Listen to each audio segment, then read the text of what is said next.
I'm frequently told in my comment section that it feels as though the next big space games are always just around the corner, that they never quite seem to arrive, remaining a firm, distant promise. Well, to the people who told me that, you're not wrong. Today, I want to take a look at a selection of promising titles that were announced many years ago. Virtually all of them are in ongoing development, some have released into alpha or early access, and others, well, we hear about them occasionally, but that's about it.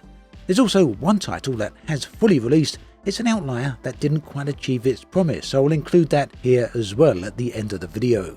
So on screen right now you can see Infinity Battlescape.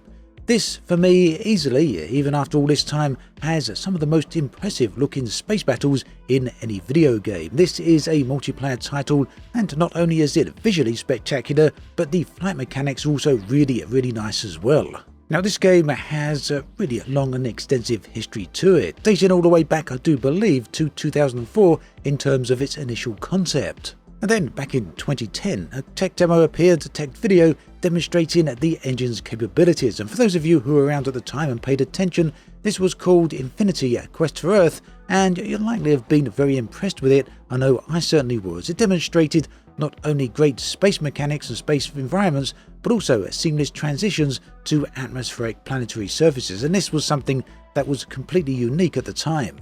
The game was eventually renamed to Infinity Battlescape and went into Kickstarter in 2015, raising $300,000.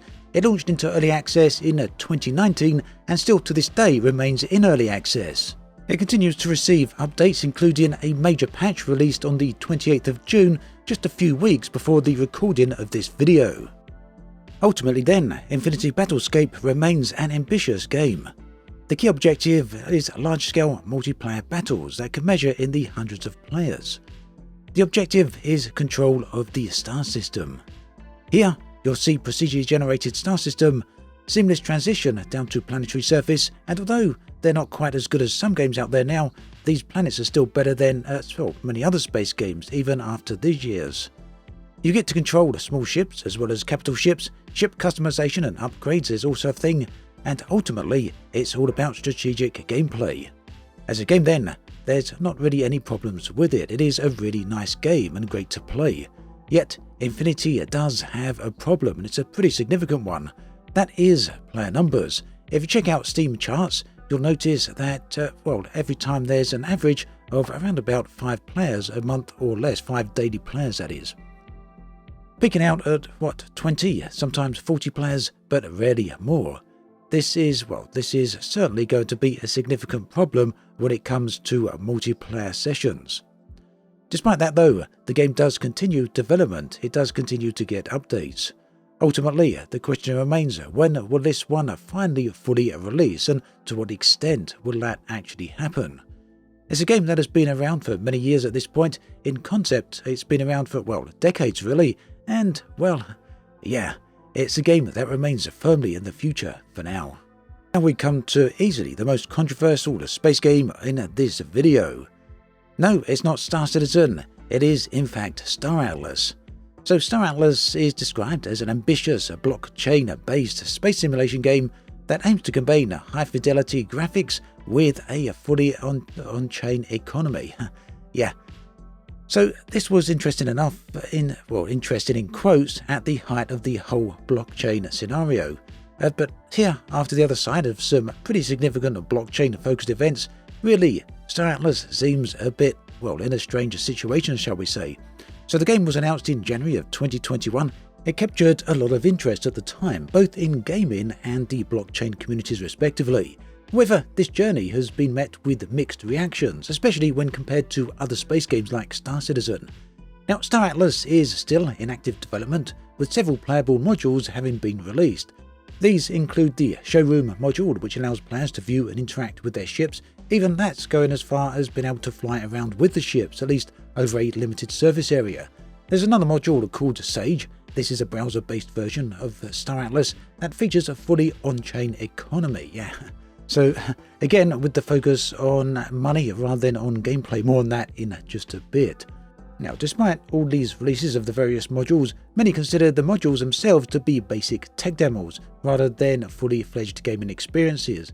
The game heavily emphasises blockchain and NFTs, which has been a point of contention amongst players, and perhaps understandably so. Now, when comparing Star Atlas ships to those in Star Citizen, the difference in detail and functionality is certainly stark. And although they're at different stages, they're entirely different games here, it's hard not to make the comparison here because, well, it seems that Star Atlas is certainly going for the Star Citizen type of game experience. So let's look at those ships. Star Citizen's ships are known for their intricate designs and intricate interactive interiors, and this provides for a rich experience. Despite what you might think of Star Citizen as a game, its ships really are second to none. And despite what you may or may not think of Star Citizen as a game, its ships really are, well, very impressive. They're second to none. As for community sentiment, within Star Atlas, the community there is and remains to be excitement about the game's potential and innovative use of blockchain technology. However, outside of this community, skepticism is certainly prevalent. Critics argue that Star Atlas focuses too much on selling digital assets and NFTs with little to show in terms of substantial gameplay. This has led to concerns that, well, Star Atlas may be more about financial gains rather than delivering comprehensive gameplay experiences. Ultimately then, while Star Atlas holds promise with its ambitious vision, it faces significant challenges in gaining broader acceptance. The game needs to demonstrate more substantial gameplay and move beyond the basic tech demos to win over a skeptical gaming community. As it stands right now, Star Atlas remains a project with potential, but also one that must prove its convention to deliver a game rather than just, well, a selling factory. Whilst Star Atlas is a game that hasn't necessarily been in development for decades at this point, it was only announced in 2021, but it still is a game that is obviously very firmly placed in the future. Here's another interesting one for you, Beyond Good and Evil 2. Now, I spoke about this on this channel quite a few times over the years, not frequently as such, because there's very little progress on this title. You hear very little about it, other than the fact that Ubisoft assure us that the game is still in development and should be released at some point in the future. So this is a highly anticipated sequel to the 2013 or 2003 cult classic. Mentions of Beyond Good and Evil 2 were first mentioned all the way back in 2008 and then reintroduced later on in 2017 as a separate game, I guess. The game has endured a really rough journey marked by prolonged development and significant challenges. Ubisoft has confirmed that the game is still in progress, and with the latest reassurance coming, I do believe, in June 2024, so pretty recent in fact. Despite these affirmations, concrete updates have been sparse, leaving fans in a state of uncertainty. The last big demonstration of Beyond Good and Evil 2 was quite a few years ago at this point, and regardless of what your feelings are towards Ubisoft, this demonstration was very impressive, certainly for the time, and in my opinion, it remains pretty impressive even to this day. Yes, it's not necessarily truly a space game, but it does still allow you to fly spaceships and travel, well, seamlessly, hopefully, from one planet to another. And you know what?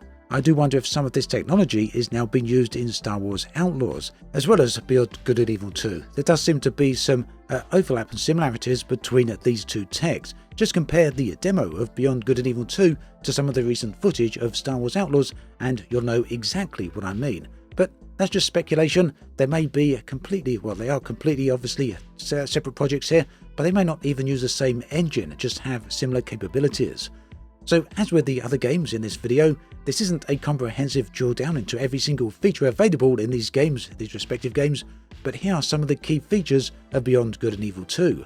So we have a massive open world, seamless open world, and this is not just one planet, but apparently there's going to be an open world environment that allows players to transition smoothly between city streets all the way up to space. There's planetary exploration. Each planet has its own society, and each planet should be somewhat different, although we haven't seen all the planets just yet. But even then, the planets we have seen do look very nice. There's going to be a crew building going on here, as well as some roleplay elements, obviously. There's mention of both single-player and co-op modes, and in the end, I think what we've seen, what we should expect, is pretty much typical Ubisoft formula. We've already seen some of that, I do believe, in Star Wars Outlaws, and I do think that Beyond Good and Evil 2 looks to be a pretty similar experience, but still, Nonetheless, it is a game that I'm looking forward to, despite it being hanging around for many years at this point. I'm a big fan of the original Beyond Good and Evil, so yeah, when this one releases, who knows when it releases, but we have no way of knowing at the moment, but fingers crossed we hear more about this in the not too distant future. Now we come to another game that's in a similar vein to Beyond Good and Evil 2, not quite knowing what's going on with it, Star Wars Eclipse, a very ambitious game by Quantic Dream and Lucasfilm. Now, you will know Quantic Dream from other titles such as Detroit Become Human, which is a game that I've played multiple times at this point and have really enjoyed. But that said, my enjoyment of their games has been somewhat tainted by the recent allegations that have been put out there over recent years, and we'll talk a little bit about that in just a moment. Now, them coming up with an idea for Star Wars should potentially be a really good game. It was originally announced in December 2021, however as July in 2024 the game remains in development with no confirmed release date. Now there has been some pretty open and pretty obvious challenges with the development of this game so far, and some which may suggest that the game may not even see the light of day until 2025 or much later. Quantic Dream has provided minimal updates and stating that the game is simmering and still in the works, but no substantial progress reports have been shared. So sentiment towards Star Wars Eclipse is certainly what we could class as highly polarised. On the one hand, fans are excited about the potential of a deep story-driven Star Wars game that we haven't seen since the BioWare Star Wars games, especially given that this is from Quantic Dream. They got some really good track records of story-driven games. But on the other hand, there is significance and concern regarding the studio's past allegations, which workplace toxicity, including accusations of racism, sexism, and homophobia. Do a search online, you'll see exactly all the details on this. I'm not going to go into details on that in this video. But obviously, understandably, this has led to quite a bit of backlash, with some people even going far as calling for a boycott on the game. Now, as for the game itself, Quantic Dream has emphasised its commitment to quality, stating that there's no release date just yet, no post-release date, which allows them to focus on perfecting the game. However, there's a general lack of regular updates and information about the game, and obviously this has contributed towards a lot of the skepticism and uncertainty that's doing the rounds out there. Ultimately then, there's not a lot of detail to talk about with Star Wars Eclipse, other than it's one of those titles, one of those games from a really respected franchise, well, once respected franchise shall we say, that still remains highly anticipated, yet controversial in nature due to, well, a variety of different reasons. So there's very much mixed feelings out there, but nonetheless, this is still potentially a space game, and one which, well, is far into the future, I guess, by all accounts. Next up, we have Star Citizen and Squadron 42. Now, I was going to include these as two separate entries for this video, but I think we'll talk about them together. They are, after all, inextricably linked. They kind of very difficult to separate them in terms of development, even though they are very separate games. So obviously everyone knows about Star Citizen at this point. This is a massive open world game, an MMO, a live service title, and something that CIG claim has never been achieved before. And I think those claims are quite true. A game of this scale has never been achieved before, and whether or not CIG themselves can actually pull it off remains to be seen. Now obviously this game has a lot of controversy surrounding it. A large part of this is due to the sheer abundance of funding, $700 million at the moment, well over in fact, so far in fact, and there's no sign of that slowing down. There's been some pretty significant funding this year alone. The latest patches for the game have added some really nice content, although overall they do lack some of the key features that CIG have promised over the years, and that still seems to be far into the future. Version 4.0 of the game, which is highly anticipated, will introduce Pyro, the new star system, as well as a whole variety of new planets and other gameplay mechanics, and that is still don't have a release date, although it's widely expected to be released toward the end of this year. CIG have hinted at such as a part of their recent roadmap. That's something that I've spoken about in a previous video, and yes, I have said that I think 4.0 is coming a little bit sooner than I expected. Some people kind of made a joke about that, saying that it's been 12 years in the making or more, therefore it shouldn't be sooner than expected, but ultimately I wasn't expecting to see 4.0 this year. So any hint that it may appear this year is certainly sooner than I originally expected. Squadron 42, meanwhile, this is, I do believe, a feature complete. So, yeah, there's rumours suggesting that it may be released next year at some point. Squadron 42, of course, is the single-player campaign game set in the Star Citizen universe, featuring an all-star cast. I won't list all the actors here, but there are some pretty big actors involved. Fairly recently, within the last year or so, there's been some quite extensive footage of Squadron 42, and I must say, it does look pretty impressive, but it seems to me that pretty much the bulk of this game is going to be story-driven, and by that I don't just mean following a story through gameplay, but sitting there and watching extensive cutscenes, maybe more of an interactive movie than actually a game that you can play. I won't be surprised if we see, in terms of time spent in the game, more footage, more cutscenes than time actually spent playing. Of course, we'll have to wait and see on that. There is precedent on this though from Chris Roberts due to the Wing Commander series, but those are very old. The 90s was a very different era when it comes to this type of thing, so whether or not the modern audience would appreciate these movie-type format gameplays, well, like I say, we'll have to wait and see. Ultimately then, in terms of both Squadron 42 and Star Citizen, these are games that, again, are without a doubt, while still in development and a long time in the making, are still firmly in the future. Their final releases are still unknown, so yeah, we'll have to see how all that goes, as with every other title in this video. But then, to pretty much counter that point, we come to another game in this list, Dual Universe, a game which has had its final release, but a game which is kind of marred in many problems. So, let's say it's a struggling vision of a shared universe. It's been developed by Nova Quark. It's an ambitious MMO that promises a single shared universe where players can build, explore, and trade. A very, very ambitious game. It was announced in 2016 and officially released in September of 2022. The game since then has seen a turbulent journey.